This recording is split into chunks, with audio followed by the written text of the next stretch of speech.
Hey guys, welcome back to my channel. I hope you guys are doing well. I'm doing great. Thank you so much for asking. So today I'm back. It's that time of the month where I'll be doing my February reading wrap up. Yay! It's gonna be like what I read in February, what I'm currently reading, and my TBR for March. So let's just get straight into it. Yeah. So as you can see, in Feb I read 4 books. Some of these did carry on from January because I'm just a slow reader. Where are my slow readers at?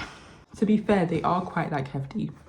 They are quite dense. Like, look at that. Yeah, so I read 4 physical books and 1 fanfic this month. So we're gonna talk about the fanfic I read at the end. I'm so sad that I only read 1, but honestly, I have to lock in this month, guys. Like, I had to lock in. I've got my exams and stuff. I don't have time to. I'll talk about it when we get to that section, but it's okay. So the first book that I read in that I read and finished in February was Lost Souls Meet Under a Full Moon by Mitsuki Tushimura, translated from the Japanese by Yuki Tejima. First of all, can we just appreciate how pretty this title is? Lost Souls Meet Under a Full Moon. Like, any kind of title that's just so abstract and like, oh, what does that mean? It's gonna make me want to pick it up. There's another book in this series called How to Hold Someone in Your Heart, which was the book that I originally wanted to pick up first, but then I realized that this book came first, so I have to read this one and then read the other one. But I'm probably not gonna pick it up because let me tell you why. So basically, we're following 4 characters as they meet with a go-between, which is basically someone who can help them meet someone from the afterlife. So someone who has passed away that they want to talk to or just to get some kind of closure. Ayumi is the go-between, and he's the one who basically arranges the meeting to get them to meet together. And it's called Lost Souls Meet Under a Full Moon because you can only talk to them like for one night, and during the full moon, that's when the night is longest, so you get to spend as much time together with this person. That whole concept already, I loved it. Okay, I loved it. But for me, I would give this book 3 stars only because it followed a structure that I don't really like in books. It is quite reminiscent of Before the Coffee Gets Cold in the way that you're following like 4 different characters. And I prefer novels where you just follow one character all the way. And I didn't know that it was going to be 4 different characters. Like, if I knew that, I probably wouldn't have picked it up.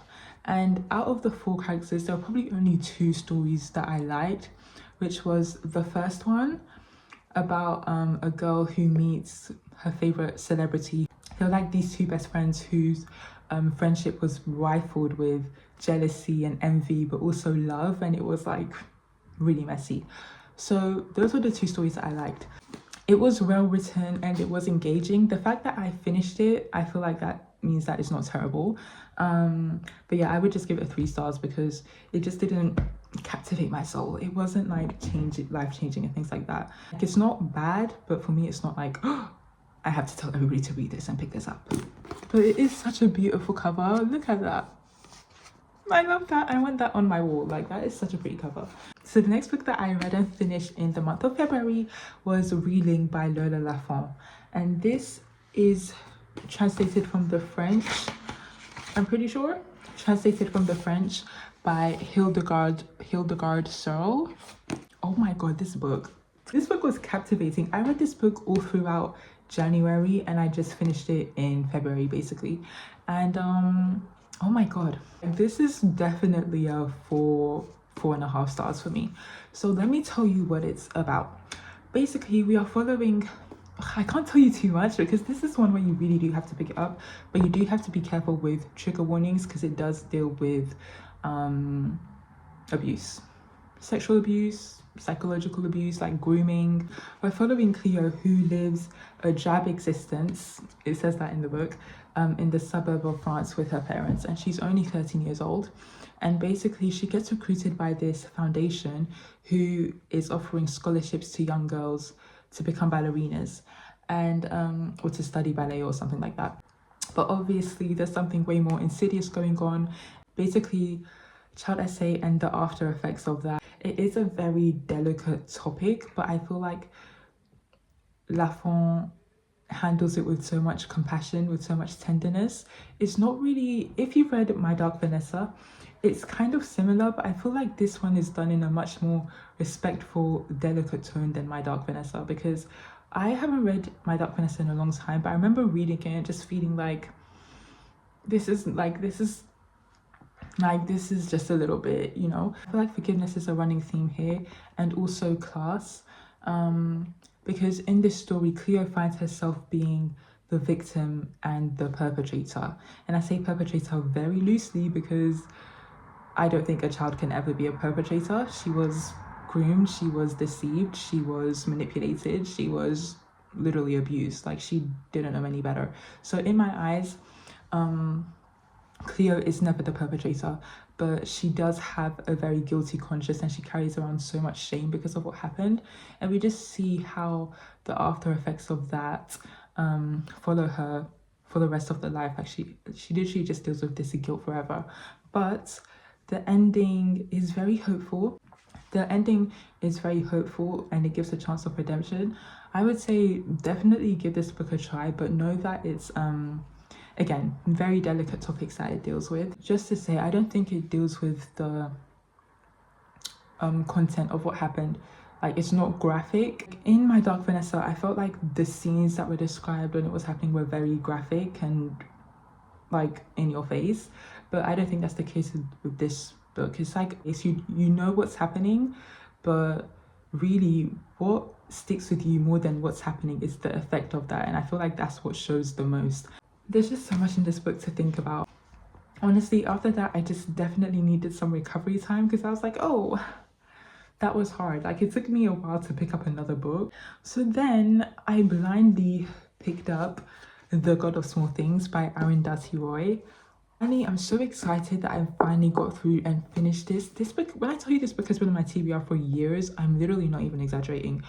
And I was just so curious about it because, first of all, this cover is literally gorgeous. Wait, did I tell you my rating for this? I would give this four stars or 4.5 stars. Okay, it's so captivating. It was just beautiful. Like, wow, look at that. And so I was always so curious because this title, again, like The God of Small Things, like, what do you mean? Like, why is there a God of Small Things? Who is the God of Small Things, and why does he care about the small things? And like, how sweet is a God that cares about the small things? We love that. So I was just so curious to see what it was actually going to be talking about.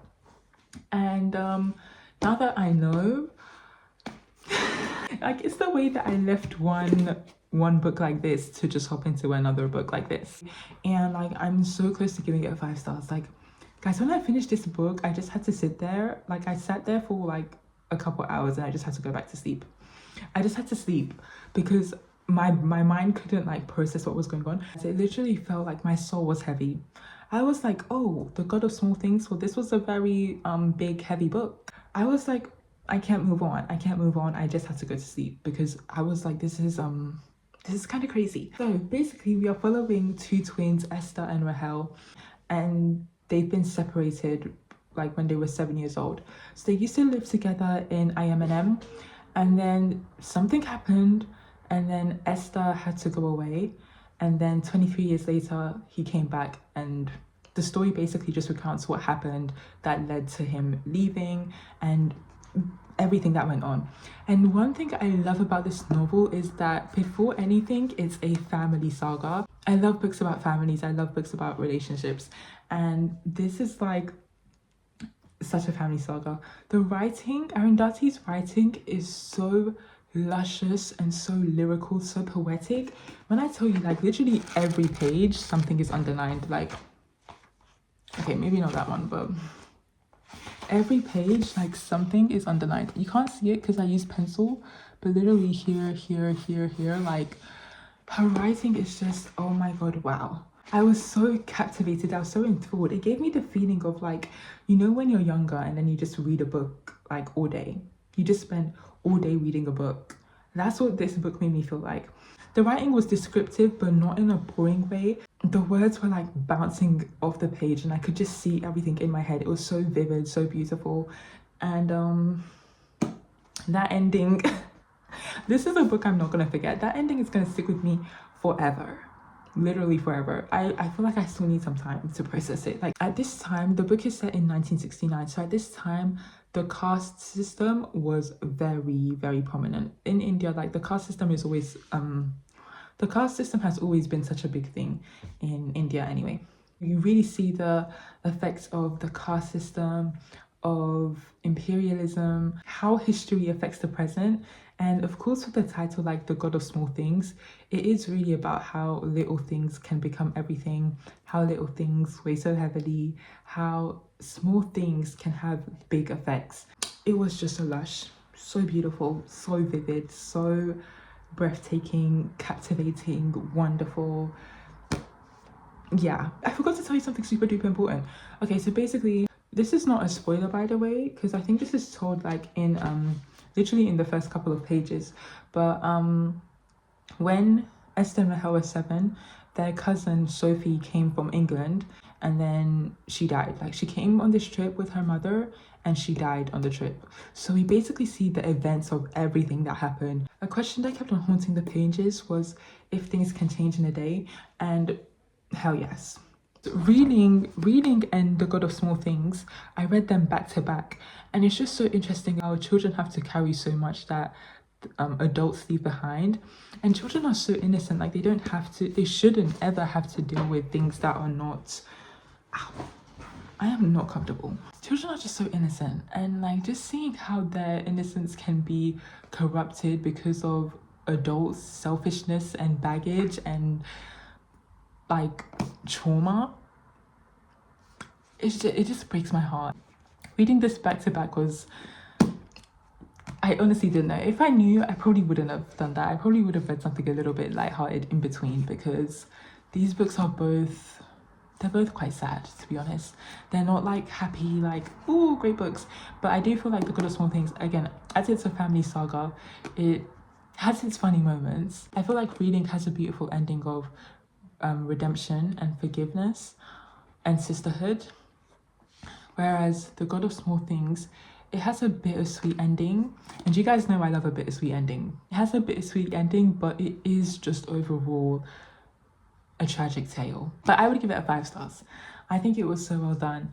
And knowing that Arundhati is coming out with her memoir, I'm like, I'm gonna be there. I'm sad. But I think I'm just gonna take a break, and this month I'm definitely gonna read a little bit more lighthearted stuff, because these were heavy. I'm gonna have some fun this month, and this month is my birthday month. I can't believe I didn't say, but it's actually my birthday this month, so I am definitely going to take it a little bit easy, because what the hell. The last book I read that we're going to talk about is Women Living Deliciously by Florence Given. I also listened to this on audio, and this book, can we just talk about how beautiful and astonishing this cover is? I literally just keep it on my desk because it's so pretty. And then when we look inside, like, there's beautiful illustrations. I just missed one. Oh, yeah, there's beautiful illustrations, and they're just like so wow. Like, this is gorgeous. This whole book is just such a beautiful book, and we're basically just looking at like how women can live more delicious lives. But honestly, it had so much information in there that I just never knew about, like especially living under like a capitalistic system. We're told that you can only like achieve joy once you've done certain things and stuff like that. But this book is all about how you can create space in your daily life to like create space for joy and for beauty and for deliciousness. And it's, again, just giving your life a direction of joy. And I love this book so much. One concept that really stuck with me was about how even if you can't find the strength to be positive, you can just be curious. Like, if you feel like you're just negative, just be curious. You don't have to be happy, but be curious about things. And that outlook really changed a lot for me. It's divided into 3 sections. So you've got excavating, planting, and blooming. Excavating just talks about women under patriarchy. Like, what does that look like? What happened to you? What happened to us? Are we okay? No, we're not, but we will be fine. Planting is about like just things that you can do, and then planting is about like things that you can do, and blooming is about thriving, pretty much. I would say everyone should read this. Every woman should read this. Every female identifying woman should read this. And finally, for the fanfic that I read this month, what did I read? Okay, so as I said, guys, I only read 1 fanfic this much, which is like not what I expected. It's not what I wanted, but I feel like I can't do things I really enjoy, like relaxing things, if I know that I've got assignments to do. Like, I will watch Blue Therapy because that kind of, it's like therapy, so I'm like, it's homework. So yeah, this month I only read one fanfic, but it was a great fanfic. Okay, so I've got my laptop here with the fic right here. Okay, so I know that it's February. I know that is literally the beginning of March. Is that gonna stop me from reading Christmas fanfics? Absolutely not. So I read Winter Solace by Flora Sokjin on Tumblr. So basically, YN is freshly divorced. Yeah, Ryan is freshly divorced. She's in her 30s. She just moved to a new town and she's starting over. And she's like, wow, like I never expected my life to turn out this way. Like I was just a girl doing all right until my husband was just like a dick, to be honest. So she was like, I can't take this anymore. So obviously, no, divorce happens.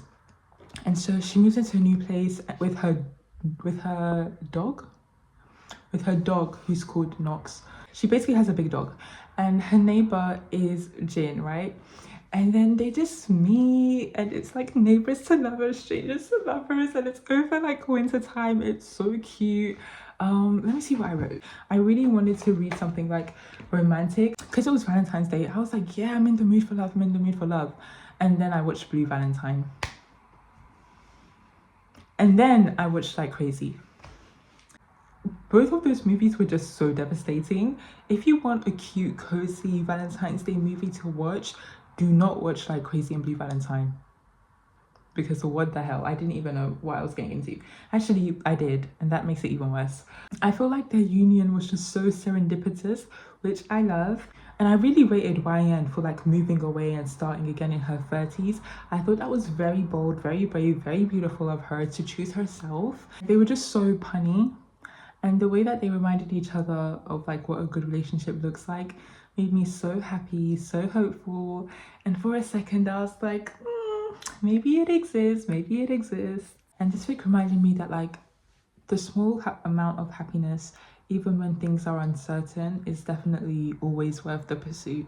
And I adored them so much. So that is the only fanfic that I read this month, unfortunately. This month I definitely want to read a little bit more like light-hearted reads. So I think I'm gonna like read some Taylor Jenkins reads. I really want to read Carrie Soto is Back, and yeah, Carrie Soto is Back or Atmosphere. Just take it a little bit easy because those were dense, y'all. If you guys made it to the end, thank you so much for watching. Let me know what you've been reading, if you've read any of these books, what's on your TBR, what have you read, what's going on, like what's the vibes, let me know. And if you made it to the end, please like give me a thumbs up or comment. It really helps me out. I love positive reinforcement. It really like helps me to just not delete this channel. Thank you guys so much for watching, and I'll see you guys in my next video. Bye.